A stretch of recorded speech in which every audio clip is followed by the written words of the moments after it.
Thank you all. Good afternoon. Dobry den. Let me try it that way. How'd I do? All right. That's all you're going to suffer of my Czech today.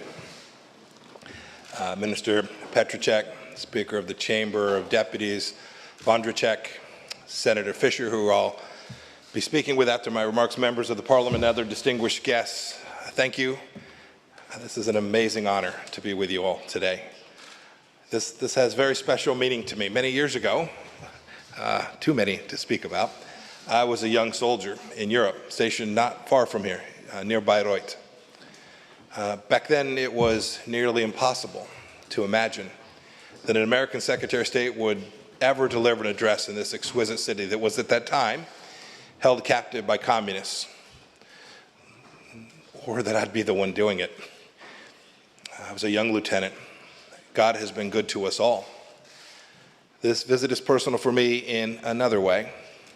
My home state of Kansas was a magnet for Czech settlers in the 19th century, from places like Bohemia and Moravia and other parts of this fine country. We have a Pilsen not too far from Wichita, where I live. Their legacy is still alive today, and their descendants in Czech festivals held in small towns all across Kansas. Those settlers came to Kansas. I know this history pretty well. They came for a better life. There was also familiar, very rich soil and the coveted freedom that America always promises to its people.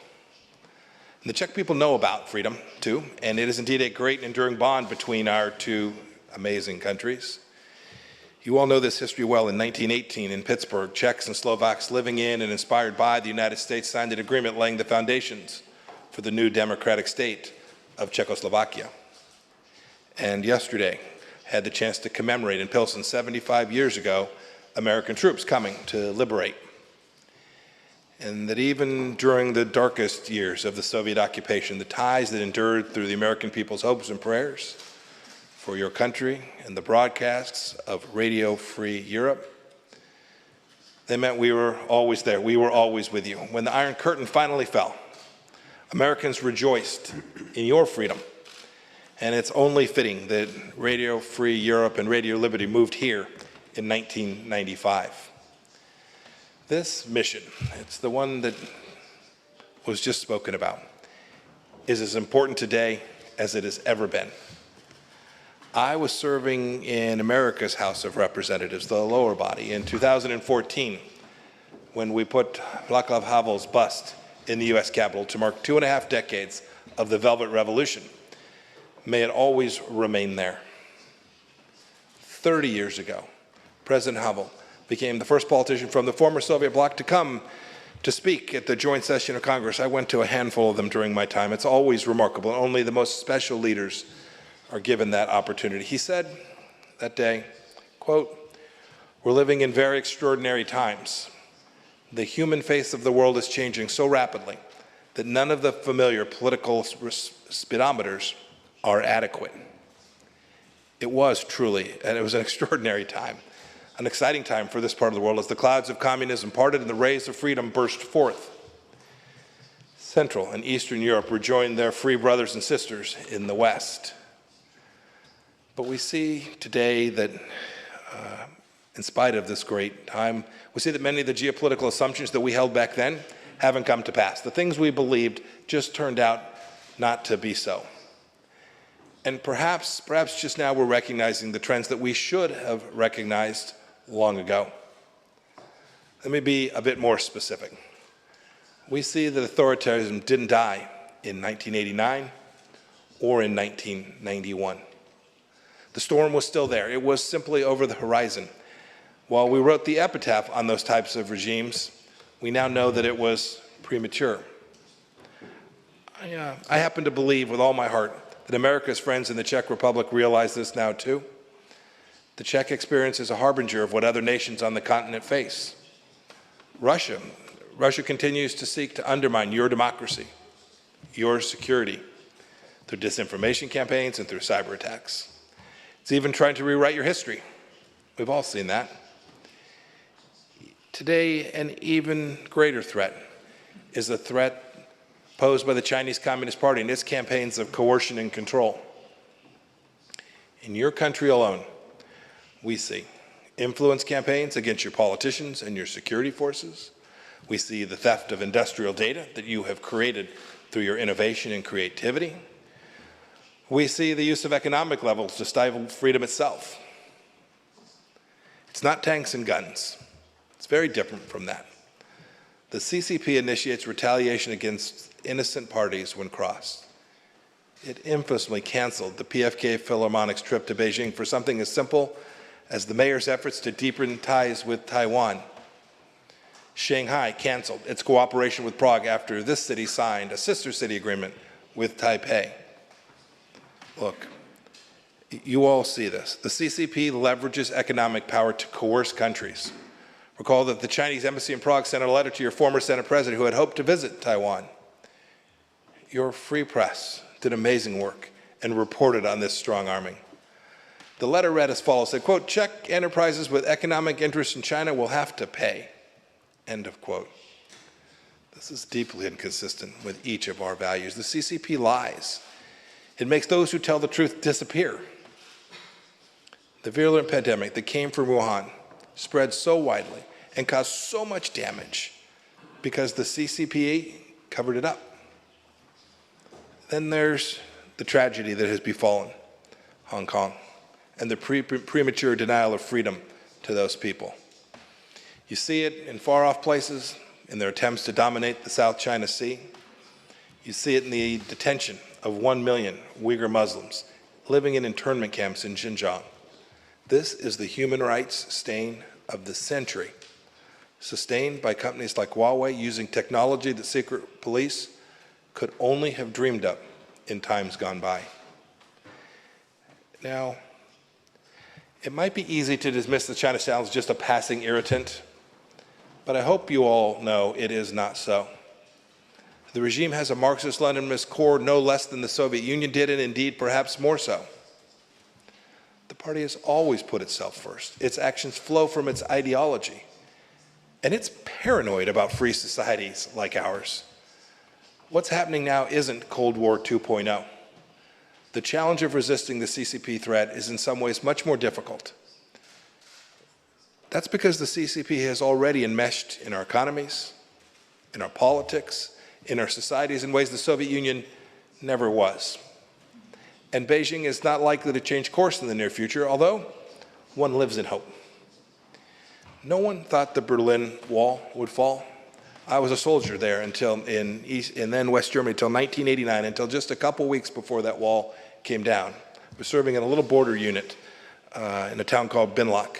We had no idea that in just a matter of weeks, people would be crossing freely back to be reunited with their families. Well, freedom will win this time, too. As President Havel once reminded us, we must commit not to live the lie, but to live in the truth. And here's what's true. China's world dominance is not inevitable. We're the authors of our fate. Free societies have always been more attractive. Your people know this. Our people do too. And here's the best news of all, from all of that. The resolve of freedom-loving people all over the world is to defend their way of life, and it is growing. I see it every place I go. Americans now recognize that the CCP, which is totally separate from the Chinese people, threatens their values and their way of life. Both parties in Washington agree on very little, but on this, we all know what we're up against. You know, I spend a great deal of time talking to members of both of our political parties. The tide has turned, just as I see it turning here in Europe as well. The West is winning. Don't let anybody tell you about the decline of the West. That is false. That is their narrative. I've heard the same observations from political leaders across the spectrum, most recently in London. Those meetings reminded me that there are plenty of European leaders eager to lean into freedom. But it's going to take all of us. It will take us working together here in Prague, in Poland, in Portugal. We have the obligation to speak clearly and plainly to our people, and without fear. We must confront the complex questions presented by this challenge, and we must do so together. We have to explain what I think those of us who grew up in another time knew. We have to explain to our citizens the price free societies will pay if we don't confront this threat. We have to explain what kind of scrutiny We must give to Chinese investment and why we do that. We have to talk to them about what sorts of alliances are needed to be built between the United States and Europe and around the world, and how we will retool to withstand and resist this threat. Your nation and others that suffered behind the Iron Curtain know this. You know best how all deeply communist plunged societies into ruin and oppression. You all have seen it, and you've heard it from the generations before you. Our countries must work together to awaken all. We must help them. We must help everyone. I urge you, the representatives of the Czech people, to summon a hearty measure of courage to stand up for the sovereignty and freedoms of you and your countrymen, demanded on the streets of Prague back in 1968 in the Charter 77 document in Wenceslas Square back in 1989. Your nation has the opportunity to show all of Europe what it means to be a trailblazer for freedom. Indeed, I must say, you're doing it in many ways already. Citizens like those with Project Synopsis have fought for years to create transparency around CCP actions, often in the face of legal threats. The Czech press, too, has investigated and disclosed disturbing cases of CCP interference in academia and the media, also under the threat of legal reprisal. Your Senate Foreign Affairs Committee has recommended withdrawal from your extradition treaty with Hong Kong. Prime Minister Babiš, with whom I just spent some time, helped set the tone for all of the world for international cybersecurity with the conference that produced the 5G Prague proposals. And Mayor Harib has continued President Havel's good work of supporting Tibet. Your Senate President will make that trip to Taiwan later this month, fulfilling the wishes of his late predecessor. Good on him. Know too that America is supporting will always do it. We will always take a stand for freedom and fight with our brothers and sisters who are prepared to do it with us. We recently accepted the EU's offer to start a dialogue focused between the EU and the United States on China and how we will jointly confront it. We're working with our UN friends to protect UN bodies from CCP malign influence. 2, we're refocusing NATO, making sure that it is fit for purpose in these times and on the new and emerging threats. And we've joined you in building a clean network of countries and companies who refuse to sacrifice cybersecurity just to save a little bit of money. And we're ready to invest up to $1 billion in the 3Cs Initiative Fund to help protect against Chinese opaque lending practices. And we look forward to the Czech Republic and other nations doing their part financially as well.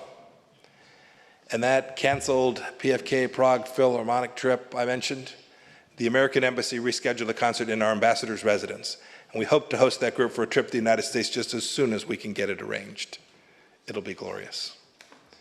So too, have we taken actions like ejecting Chinese intellectual property thieves from our own borders, putting sanctions on human rights abusers in the Chinese government, and much, much more. The United States is indeed rising under President Trump to meet this moment. I'll close here because I want to have a good conversation with you, and I want to leave plenty of time for that. Today, you should know that after 3 decades of freedom, we can see the blessings of liberty here in the Czech Republic. Earlier today, I met with a group of startup leaders. Their nimble enterprises, once unthinkable under Soviet commissars, are bringing value to both the United States and the Czech economies. But maybe more importantly, they reflect how the rich soil of liberty yields a plentiful harvest in human flourishing when freedom is tolerated. I'll close by quoting one more time President Havel. The idea of human rights and freedoms must be an integral part of any meaningful world order. My Czech friends, please remember that. And remember, too, that today, tomorrow, and forever, America will be with you as we champion those precious human rights and freedoms. Thank you. May God bless you and the Czech people. I look forward to our conversation today. Thank you all so much.